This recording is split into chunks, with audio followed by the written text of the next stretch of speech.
Hali gani mtazamaji wa SAUT TV, karibu katika taarifa ya habari tuliyokuandalia kwa siku hii ya leo. Na miongoni mwa taarifa tulizonazo ni pamoja na wanafunzi wa SAUT waeleza umuhimu wa kushiriki kwenye matukio mbalimbali ya kijamii. Mlipuko wa Ebola waripotiwa huko mashariki mwa Jamhuri ya Kidemokrasia ya Kongo. Na katika uga wa michezo, wadau wa soka jijini Mwanza wameeleza maoni yao kuelekea kwenye mchezo wa robo finali ya CRDB Federation Cup. Kwa hayo na mengine mengi, ongozana nami Salome Christian nitakayekusomea habari za kitaifa na kimataifa.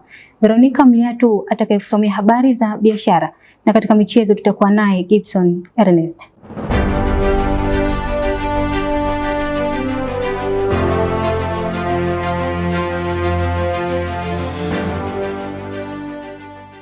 Na tuanze na habari za kitaifa. Baadhi ya wanafunzi wa Chuo Kikuu cha Mtakatifu Agustino kampasi kuu ya Mwanza wamesema kuwa kuna umuhimu wao kushiriki katika shughuli mbalimbali za kijamii kama misiba, sherehe na mikutano ya kimaendeleo, kwani inakuza na kuimarisha umoja na mshikamano baina yao na jamii kwa ujumla. Wakizungumza na SAUT TV habari, wanafunzi hao wameongeza kuwa ni jukumu lao kushiriki katika shughuli hizo, kwani inaongeza kujiamini na kukuza uaminifu kwa jamii inayowazunguka. Na baadhi ya wanafunzi wa jinsia ya kike kutoka Chuo Kikuu cha Mtakatifu Agustino kampasi kuu ya Mwanza wameeleza umuhimu wa matumizi sahihi ya taulo za kike katika kulinda afya ya uzazi wa mwanamke. Wamesema hayo walipozungumza na SAUT TV habari wakati wakitoa ushauri kwa wasichana kujua matumizi sahihi ya taulo hizo katika kuimarisha afya zao za uzazi. Mwanahabari wetu David Keman ametuandalia mchanyato wa taarifa hizo. Hapa ni katika Chuo Kikuu cha Mtakatifu Agustino kampasi kuu ya Mwanza, eneo ambalo kuna wanafunzi mbalimbali wakiendelea na shughuli zao za kila siku za masomo, lakini licha ya kuendelea na shughuli zao za masomo bado wanaendelea kujihusisha katika shughuli mbalimbali za kijamii. Na hapa SAUT TV tumekuja katika chuo hiki kwenda kujua, je, kuna umuhimu gani wa wao kushiriki katika shughuli hizo? Kuna umuhimu mkubwa kwa sababu jamii ndo watu ambao wanatuzunguka, na jamii ndo sehemu ambapo sisi tunaenda kufanyia kazi. Kwa hiyo jamii wanatutegemea, jamii wanatufahamu. Inapaswa jamii kujue kwamba wewe unapatikana mazingira wapi na kuna nini ambacho unakifanya, ili kusudi hata jambo lolote likitokea inakuwa wepesi wa kwenda kulisuluhisha, kwa sababu wanajamii wanakuwa wanakufahamu. Lakini kujihusisha kwenye shughuli za kijamii ikiwemo kama ujenzi, ikiwemo ukarabati wa vitu ambavyo vimeharibika kama mahospitalini, kutengeneza mabarabara. Muhimu wa kushiriki kwa wanafunzi katika shule za kijamii kupata experience kupitia kwenye nini, kwa sababu sio nao sasa hivi ni wadogo, kwa tunaweza kuwa huko mbeleni tukawa watu wazima. Kwa hiyo zile shughuli zinatusaidia huko mbeleni na kujiwekeza nini, maarifa makubwa zaidi. Inatengeneza mahusiano mazuri kati ya taasisi na jamii, kwa sababu wanafunzi watakuwa wanaenda kushiriki katika shughuli za kijamii. Ina maana hata jamii haitakuwa na mtazamo negative kuhusiana na hiyo taasisi. Tukiachana na taarifa hiyo juu ya umuhimu wa wanafunzi katika kushiriki katika shughuli za kijamii, na sasa tutazame taarifa nyingine juu ya umuhimu wa matumizi sahihi ya taulo za kike kwa mabinti katika kulinda afya ya uzazi. Afya ni mtaji. Ndiyo maana mwili wa binadamu unapopata mabadiliko, basi ndio wakati sahihi wa kuweza kutengeneza sawa kwa ajili ya kuendelea kulinda afya yako. Na mtoto wa kike siku zote anakutana mabadiliko katika mwili wake. Mfano, kila mwezi anapokutana mabadiliko ya mwili, basi hutumia njia mbalimbali kwa ajili ya kuendelea kulinda afya yake. Leo nimetamani kujua, je, kuna umuhimu gani wa mtoto wa kike kujua matumizi sahihi ya taulo za kike pindi anapokutana mabadiliko katika mwili wake, na ni faida gani zipo? Na je, inawezaje kusaidia katika kuimarisha na kuboresha uzazi wa mwanamke, yaani kuweza kuepukana na magonjwa mbalimbali ambayo anaweza kukumbana nayo? Hawa ni watoto wa kike wanaoeleza juu ya umuhimu wa kujua matumizi sahihi ya kutumia taulo za kike wakati wa matumizi yake. Umuhimu wa taulo za kike kutumiwa kwa matumizi sahihi kwa wasichana, cha kwanza inamsaidia binti kuwa na usafi binafsi kuanzia wa mwili, lakini pia na mazingira yanayomzunguka, lakini pia inamsaidia yeye kama mfumo wake wa uzazi, yani via vya uzazi vikae safi, lakini pia kuondokana na harufu mbaya kwenye mwili. Lakini pia inamsaidia yeye kuweka afya yake ikawa nzuri, asiharibikiwe kama kupata halala au kupata fungus au kupata nini akiwa anazitumia vizuri. Umuhimu wa kutumia taulo za kike vizuri, kwanza unamsaidia kutunza afya yake, afya ya uzazi na via vya uzazi, lakini pia inamsaidia kuepuka kupata harufu mbaya. Kutumia vizuri taulo za kike inamsaidia kuwa na mazingira safi ya kiafya. Kama mdada hautakiwi kutumia taulo za kike labda zaidi ya masaa 6, kwa unashauriwa kutumia taulo za kike kuanzia masaa 4 au 3 ili kulinda afya, ili kuwa na afya nzuri ya uzazi. Endapo mdada akijua muda sahihi, wewe muda gani anatakiwa kubadilisha taulo ya kike, ili asije kazidi kile kiwango ambacho kinaweza kumsababisha yeye kuweza kupata labda pengine kansa ya uzazi au matatizo mengine. Kufikia hapo sina la ziada katika taarifa hizo. Mimi ni David Kiamani wa SAUT TV. Shukrani sana David Kiamani kwa taarifa hizo. Na tuendelee kusalia hapa jiji la Miamba, ambapo kufuatia kauli ya Waziri Mkuu Mwigulu Nchemba aliyotoa bungeni kuhusu taasisi za elimu kutowazuia wanafunzi kufanya mitihani kutokana na changamoto za ada, baadhi ya wanafunzi wa Chuo Kikuu cha Mtakatifu Agustino kampasi kuu ya Mwanza wameeleza kuipokea vyema kauli hiyo. Wakizungumza na SAUT TV habari, wameeleza kuwa hatua hiyo itasaidia kutimiza ndoto zao za kielimu bila vikwazo na kurahisisha wanafunzi kupata elimu. Mwanahabari wetu Amani Msengi ametuandalia undani wa taarifa hiyo. Kwa nielekeze taasisi zetu za elimu kuzingatia utaratibu ule ambao umekuwa ukitumika wa kutokuwazuia wanafunzi kufanya mitihani, kwa sababu mitihani ni jambo la maandalizi. Mwanafunzi anakuwa ameshajiandaa, yuko tayari kwa ajili ya mitihani. Hiyo ni kauli ya Waziri Mkuu Lameck Mwigulu Nchemba akizungumzia juu ya taasisi za kielimu kutowazuia wanafunzi kufanya mitihani kisa kutokuwa na ada. SAUT TV moja kwa moja tumetembelea katika Chuo Kikuu cha Mtakatifu Agustino tukizungumza na baadhi ya wanafunzi juu ya namna ambavyo wanaweza kuipokea kauli hii. Kwa majina naitwa Elizabeth Hotora. Kutokana na kauli iliyotolewa na Waziri Mkuu Mwigulu Nchemba kuhusu wanafunzi waruhusiwe kufanya mtihani hata kama hawajamaliza ada, kwa upande wangu mimi hilo swala haliko sahihi, kwa sababu kuna baadhi ya wanafunzi wazazi wao wana hali ya kiuchumi sio nzuri. Kwa hiyo wanaweza wakazuiliwa kufanya mtihani na bado tena semester zingine zinapokuja wakashindwa pia kufanya mtihani kwa sababu ya hali ya kiuchumi ya nyumbani kwao. Kwa hiyo swala litakuwa linawapa wanafunzi uwanda mpana wa kuweza kujitafuta mapema, pale wanaporuhusiwa kufanya baadhi ya mitihani watakuwa na uwezo wa kimaliza waweze kufuatilia mapema kuhusu ada ambazo wanakuwa bado hawajalipia. Kwa jina naitwa Athman Juma Mshana, ni mwanafunzi wa Chuo Kikuu cha Mtakatifu Agustino SAUT Mwanza. Kauli ya Mheshimiwa Waziri Mkuu Dr. Mwigulu Nchemba nimeipokea kwa mikono miwili na vizuri sana, kwa sababu wanafunzi wengi walikuwa wanakosa ile fursa ya kujifunza wakiwa vioni mwao, wakiwa hasa madarasani wanakosa hata ile confidence ya kusoma, kwa sababu unakuta mtu hajalipa ada alafu bado anasoma, waza ni jinsi gani naweza nikafanya mitihani yangu, kwa sababu usipolipa ada hufanyi mitihani. Kwa hiyo hii itawaletea wanafunzi hamasa ya kuendelea kusoma vizuri na kuwa confident enough wakati wanajisomea kwenye vyuo. Kwa majina naitwa Amos Boniface. Moja kwa moja mimi mwenyewe nakubaliana na kauli ya Mheshimiwa Waziri Mkuu kuhusiana na swala zima la wanafunzi kufanya mitihani ambao hawajamaliza ada. Kwa upande wangu mimi hii kauli naipokea kama ifuatavyo. Moja kati ya kitu ambacho kitawasaidia wanafunzi wengi ni kutimiza ndoto zao.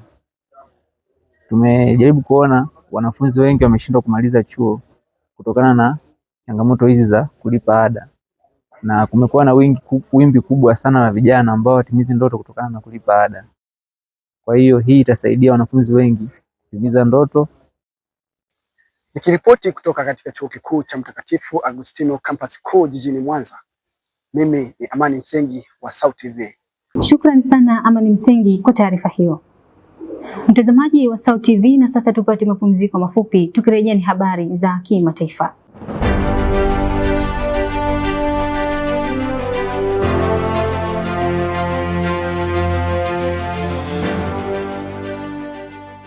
Karibu tena mtazamaji wa SAUT TV. Hivi sasa ni wakati wa kuangalia yale yaliyotokea nje ya mipaka ya Tanzania. Shirika la Afya la Umma barani Afrika, Africa Center for Disease Control and Prevention, limethibitisha kuwepo kwa mlipuko wa ugonjwa wa Ebola katika jimbo la Ituri huko Jamhuri ya Kidemokrasia ya Kongo. Taarifa hiyo imetolewa leo Mei 15 na kubainisha kuwa hali hiyo imezua hofu kubwa ya kuenea kwa maambukizi katika maeneo yenye msongamano mkubwa wa watu pamoja na maeneo yenye uchimbaji wa madini. Na Rais wa Marekani Donald Trump amehitimisha ziara yake ya siku 2 nchini China, ziara inayojumuisha mazungumzo ya kidiplomasia, mikataba ya biashara na vikao vya kimkakati vilivyolenga kuimarisha ushirikiano muda mrefu baina ya mataifa hayo mawili yenye nguvu zaidi duniani. Mwandishi wetu Nosi Samora anaeleza kwa kina taarifa hizo za kimataifa. Shirika la Afya ya Umma barani Afrika, Africa Centers for Disease Control and Prevention, limethibitisha kuwepo kwa mlipuko wa ugonjwa wa Ebola katika jimbo la Ituri nchini Jamhuri ya Kidemokrasia ya Kongo. Taarifa hiyo iliyotolewa Mei 15 imeeleza kuwa hali hiyo imezua hofu kubwa ya kuenea kwa maambukizi katika maeneo yenye msongamano mkubwa wa watu pamoja na maeneo ya uchimbaji madini. Kwa mujibu wa taarifa hiyo, takriban visa 246 vinashukiwa kuwa vya Ebola vimeripotiwa, huku watu 65 wakifariki dunia kutokana na ugonjwa huo. Maeneo yaliyoathirika zaidi Mongwalu na Rwampara, ambapo pia vifo 4 vimethibitishwa maabara kuwa vilitokana na virusi vya Ebola. Africa CDC imesema tayari imeitisha mkutano wa dharura unaohusisha serikali ya Kongo pamoja na nchi za jirani za Uganda na Sudani Kusini kwa kushirikiana na wadau wa kimataifa wa afya. Lengo la mkutano huu ni kuimarisha ufuatiliaji wa wagonjwa, maandalizi ya kukabiliana na mlipuko huo pamoja na kuongeza juhudi za kuzuia maambukizi kuvuka mipaka. Matokeo ya awali ya vipimo vya maabara yanaonyesha uwepo wa aina ya virusi vya Ebola isiyo ya Zaire, huku wataalamu wakiendelea kufanya uchunguzi wa kina wa vinasaba ili kubaini aina halisi ya virusi hivyo. Wataalamu wa afya wameeleza kuwa hatua hiyo ni muhimu ili kusaidia kupanga mbinu sahihi za tiba na udhibiti wa maambukizi. Shirika hilo limeonya kuwa hatari ya kusambaa kwa ugonjwa huo ni mkubwa na kutokana na shughuli nyingi za kijamii na kiuchumi katika mji wa Bunia na Rwampara, pamoja na uhamiaji mkubwa wa watu wanaojihusisha na shughuli za uchimbaji madini huko Mongwalu. Aidha, mazingira haya yanaweza kuchochea maambukizi kwenda katika maeneo mengine ya ndani na nje ya nchi. Ugonjwa wa Ebola ni ugonjwa hatari unaosababishwa na virusi na mara nyingi husababisha vifo kwa wagonjwa wengi. Ugonjwa huo huenea kupitia kugusana moja kwa moja na majimaji ya mwili ya mtu aliyeambukizwa au vitu vilivyochafuliwa au miili ya watu waliokufa kutokana na maambukizi hayo. Mamlaka za afya zinaendelea kutoa wito kwa wananchi kufuata tahadhari za kiafya ili kusaidia kudhibiti kuenea kwa ugonjwa huo. Kwingineko kimataifa, tukimulika ziara ya Rais wa Marekani Donald Trump nchini China, ziara ambayo imeelezwa kuwa na umuhimu mkubwa katika kuimarisha mahusiano ya kisiasa na kiuchumi katika mataifa hayo mawili yenye nguvu duniani. Ziara hiyo imejumuisha mazungumzo ya kidiplomasia, mikataba ya biashara pamoja na vikao vya kimkakati vinavyolenga kuimarisha ushirikiano wa muda mrefu. Kabla ya kuanza safari yake ya kuondoka mapema leo, Rais Trump pamoja na Rais wa China Xi Jinping walitembea pamoja katika viwanja vya Zongnanhai jijini Beijing na kufanya kikao cha kikazi sambamba na kunywa chai pamoja na kula chakula cha mchana. Viongozi hao walijadili masuala mbalimbali ikiwemo biashara, uwekezaji, usalama wa kimataifa na ushirikiano wa kiuchumi kati ya nchi hizo mbili. Akizungumza baada ya mazungumzo hayo, Rais Trump amesema ziara hiyo imekuwa ya mafanikio makubwa na yenye matokeo chanya kwa pande zote mbili. Hii imekuwa ziara ya kustaajabisha sana na ninafikiri imekuja na mambo mengi mazuri. Tumefanya makubaliano makubwa ya kibiashara yenye manufaa kwa nchi zote mbili. Yeye ni mtu ninayemheshimu sana na uhusiano wetu ni imara sana, amesema Rais Trump mbele ya waandishi wa habari. Kwa upande wake, Rais Xi Jinping amesema ziara hiyo ni ya kihistoria na imefungua ukurasa mpya wa ushirikiano kati ya China na Marekani. Amesema viongozi hao wameweka msingi wa uhusiano wa kujenga unaolenga uthabiti wa kimkakati, jambo ambalo linaweza kusaidia kupunguza tofauti zilizokuwepo hapo awali kati ya mataifa hayo makubwa kiuchumi duniani. Wachambuzi wa siasa za kimataifa wanaeleza kuwa ziara hiyo inaweza kuwa hatua muhimu katika kuimarisha mahusiano ya kidiplomasia na biashara kati ya Marekani na China, hasa katika kipindi ambacho dunia inakabiliwa na changamoto mbalimbali za kiuchumi na kiusalama. Mengi yanaendelea kufuatilia kwa karibu makubaliano yaliyofikiwa kutokana na ushawishi mkubwa wa nchi hizo katika uchumi wa dunia. Shukrani sana Nosi Samora kwa taarifa hizo za kimataifa. Tupate mapumziko mafupi, tukirejea ni habari za biashara na Veronica Mliatu. Endelea kusalia nasi.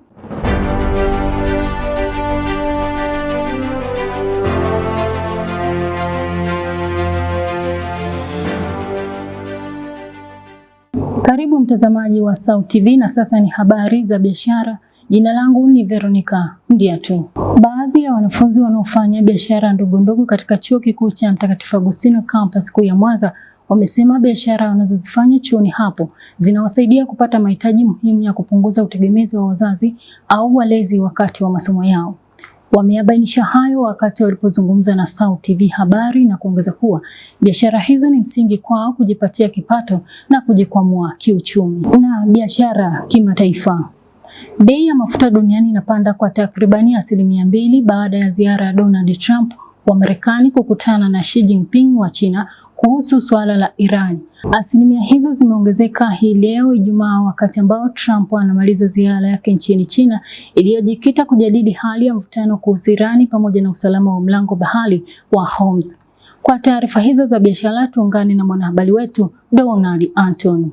Na hapa ni katika Chuo Kikuu cha Mtakatifu Agustino cha Tanzania, kampasi kuu ya Mwanza. Leo nimekuja kuzungumza na baadhi ya wanafunzi wanaojishughulisha na kufanya biashara chuoni hapa, na ninachotaka kusikia kutoka kwao ni kwa namna gani biashara hizo zinavyoweza kuwapunguzia wao tegemezi kutoka kwa wazazi au walezi wakati wa masomo. Binafsi biashara hii inanisaidia kwa namna moja ama nyingine, hususan katika yale mahitaji ambayo ni ya kawaida, ambayo nikiwa na biashara hii hapa ninaweza nikajikimu upatikanaji wa chakula, mahitaji ya kila siku kama vifaa vya kutumia ndani, mahitaji kama sabuni, mafuta ya kupikia, mafuta ya kupaka, lakini pia nawekeza kidogo kidogo katika kunisaidia kuweza kupata msingi wa kuweza kujiendeleza hata baada ya masomo. Biashara hii ina faida kubwa kwa sababu inanisaidia katika mahitaji yangu mbalimbali. Kitu cha kwanza, inanisaidia kuongezea katika ada. Naweza kuiona ni biashara ndogo lakini inaniletea faida ambayo inanisaidia hata katika kutolea ada kwa upande fulani, lakini pia mahitaji madogo madogo kama chakula, kutoa kazi stationary. Tunafanya hizi biashara hapa chuoni. Lengo au dhumuni la kufanya hizi biashara ni kujikwamua kwa mahitaji madogo madogo tunayokuwa tunahitaji nayo mazingira ya hapa chuoni. Maana tunapokuwa hapa chuoni kuna uhitaji wa kiasi cha fedha kinachohitajika kwa ajili ya kujikimu kwa matumizi mbalimbali yanayotokea hapa shuleni kama utafutaji wa kozi weki. Na kwingineko kimataifa, ongezeko hilo la bei ya mafuta limeonekana wazi katika soko la kimataifa ambapo mafuta ghafi ya Brent yalipanda hadi dola 107.49 kwa pipa, huku West Texas Intermediate WTI yakifikia dola 103.30 kwa pipa moja. Sababu kuu ya kupanda kwa bei ni mvutano unaoendelea kuhusu Iran, hasa juu ya madai kwa nchi hiyo haiwezi kuruhusiwa kumiliki silaha za nyuklia, huku Rais Trump wa Marekani akisisitiza msimamo huo baada ya mazungumzo yake na Xi Jinping wa China, ingawa China haijathibitisha wazi makubaliano hayo. Wasiwasi pia umechochewa na hali katika mlango bahari wa Hormuz, eneo muhimu kwa usafirishaji wa mafuta duniani, na ripoti za kukamatwa kwa meli za mashambulizi zimeongeza taharuki kuhusu usalama wa njia hiyo. Licha ya Iran kuruhusu takribani meli 30 kupita katika mlango huo, idadi hiyo bado iko chini ikilinganishwa na wastani wa meli 140 kwa siku kabla ya mzozo huo. Aidha, tukio la kuzama kwa meli ya mizigo kutoka India karibu na pwani ya Oman limeongeza wasiwasi kuhusu usalama wa usafirishaji katika eneo hilo na kuathiri imani ya soko na kuchangia kupanda kwa bei hiyo. Rais Trump pia alidai kuwa China imeonyesha nia ya kununua mafuta kutoka Marekani, hatua ambayo inaweza kubadilisha mwelekeo wa biashara ya nishati duniani. Hata hivyo, China bado haijatoa uthibitisho rasmi kuhusu madai hayo. Kwa ujumla, kupanda kwa bei ya mafuta kunasababishwa na mchanganyiko wa mvutano wa kisiasa, hatari za kiusalama katika njia muhimu za usafirishaji na hofu ya upungufu wa usambazaji. Wataalamu wanaonya kuwa bila suluhisho la haraka, hali hii inaweza kuendelea kuathiri soko la kimataifa la nishati. Mimi ni Donald Anthony wa SAUT TV. Mtazamaji, ni mwisho wa taarifa za biashara tulizokuandalia kwa siku ya leo. Tupate mapumziko mafupi, tukirejea ni habari za michezo na Gibson Ernest. Endelea kutazama SAUT TV.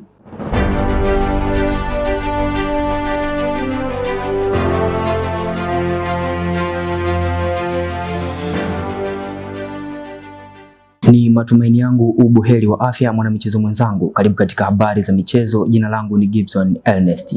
Wadau wa soka jijini Mwanza wameeleza maoni yao kuelekea kwenye michezo ya robo finali kombe la shirikisho CRDB Federation Cup inayotarajiwa kucheza mwishoni mwa juma hili katika viwanja vinne tofauti. Coastal Union itacheza dhidi ya Singida Big Stars, huku JKT Tanzania ikicheza dhidi ya Young Africans kesho siku ya Jumamosi, huku Mashujaa FC ikicheza dhidi ya Azam FC, wakati Simba ikicheza dhidi ya TRA United siku ya Jumapili. Na katika rubaa za kimataifa, mchezaji wa tennis Jannik Sinner ambaye ni namba 1 duniani kwa sasa amevunja rekodi ya Novak Djokovic kwa kushinda mechi yake ya 32 mfululizo baada ya kumwondoa Andrei Rublev na kutinga hatua ya nusu finali michuano ya Italian Open. Kwa undani wa habari hizi za michezo, tuungane naye Stella Po. Ikiwa kesho rasmi michuano ya robo finali ya kombe la shirikisho inayodhaminiwa na benki ya CRDB, yani CRDB Federation Cup inatarajiwa kuanza. Leo nimepata nafasi ya kuzungumza na wadau wa soka kutoka hapa jijini Mwanza. Nao wameelezea tathmini yao kuelekea kuanza kwa michuano hiyo. Na of course ni robo finali ambayo itakuwa inateka sana hisia za wapenzi wengi hasa wa mpira. Na itakuja kufanya vizuri pia, na tunasubiri pia hata mwenendo wa hiyo unazidi kwenda, na hata TFF na bodi ya ligi wataliangalia hilo kulisimamia kwa ufasa. Hizi timu ambazo zimepangwa sasa hivi na ambazo tunaelekea hiyo robo finali, yaani naona sio ngumu, kwa sababu naangalia jinsi walivyopanga, yaani walivyopanga hizo timu zenyewe, naona kama yaani sio kwamba yaani wamepanga kwa ugumu sana. Kwa hiyo naona kama ni mpira utaenda vizuri na mpaka tutafika hatua ya mwisho. Kati ya michezo minne, mchezo ambao utakuwa mgumu zaidi ni mchezo kati ya Simba na TRA. Na hii ni kwa sababu kwa hivi karibuni TRA imeonekana kuwa mojawapo ya timu ngumu sana, ambazo zikikutana na hizi timu kubwa Azam, Simba, Yanga, Singida inaonyesha ule ushindani mkubwa sana. Ukiangalia mechi kubwa Azam, Simba, Yanga wamedraw kule Arusha. Kwa mchezo mgumu kati ya michezo mingine naweza nikasema ni mchezo kati ya Simba na TRA. Tukiachana na taarifa hiyo ya michezo ya kitaifa, na sasa tuangazie taarifa za michezo za kimataifa. Mechi ya mkondo wa pili fainali ya kombe la shirikisho Afrika itapigwa kesho, ambapo Zamalek watakuwa nyumbani wakimkaribisha USM Alger majira ya saa 3 kamili usiku. Katika mechi ya mkondo wa kwanza, USM Alger akiwa nyumbani alipata ushindi wa bao 1-0. Swali ni je, Zamalek watatumia faida ya dimba la nyumbani na kupindua matokeo ili kutoa ubingwa, ama USM Alger kulinda ushindi wake na kutoa ubingwa wa kombe hili? Na katika fainali ya mkondo wa kwanza ligi ya mabingwa barani Afrika siku ya Jumapili, Mamelodi Sundowns watakuwa nyumbani wakimkaribisha AS FAR Rabat katika dimba la Lotfas majira ya saa 11 kamili jioni. Na sasa tuvuke nje ya mipaka ya bara la Afrika na tuende kuangazia mchezo wa tennis, ambapo mchezaji wa tennis Sinner ambaye ni nambari 1 duniani amevunja rekodi ya Novak Djokovic kwa kushinda mechi yake ya 32 mfululizo baada ya kumwondoa Andrei Rublev na kutinga nusu finali ya Italian Open. Sinner amevunja rekodi hiyo akipiga mashuti kwenye mstari mara kwa mara katika ushindi wa seti 6-2 na seti 6-4 na kumweka katika nafasi nzuri ya kuwa mchezaji wa kwanza wa Italia kushinda mashindano yake ya nyumbani tangu Adriano Panatta mwaka 1976. Sinner alivunja rekodi yake katika mchezo wa ufunguzi kwa mechi 3 mfululizo na hakupoteza udhibiti dhidi ya Rublev ambaye aliwahi kuorodheshwa nambari 5. Nikiripoti habari hizi za michezo, jina langu ni Stella Po wa SAUT TV. Asante sana Stella Po kwa taarifa hizo za michezo. Na kufikia hapo sina la ziada katika habari za michezo kwa siku ya leo. Ulikuwa nami Gibson Ernest, na sasa nirudishe kijiti kwake Salome Christian kwa kuhitimisha habari kwa siku ya hii leo. Asante sana Gibson Ernest kutujuza habari hizo za michezo. Mtazamaji, taarifa hizo za michezo zinatamatisha taarifa ya habari kwa siku hii ya leo, lakini kabla ya kuhitimisha tupate tena muhtasari wake. Wanafunzi wa SAUT waeleza umuhimu wa kushiriki kwenye matukio mbalimbali ya kijamii. Mlipuko wa Ebola waripotiwa huko mashariki mwa Jamhuri ya Kidemokrasia ya Kongo. Na katika uga wa michezo, wadau wa soka jijini Mwanza wameeleza maoni yao kuelekea kwenye mchezo wa robo finali ya CRDB Federation Cup. Kufikia hapo sina la ziada. Kwa niaba wote walioshiriki kuandaa taarifa hii ya habari, jina langu ni Salome Christian. Ni kutakia utazamaji mwema wa vipindi vingine kutoka hapa SAUT TV. Uwe na wakati mwema.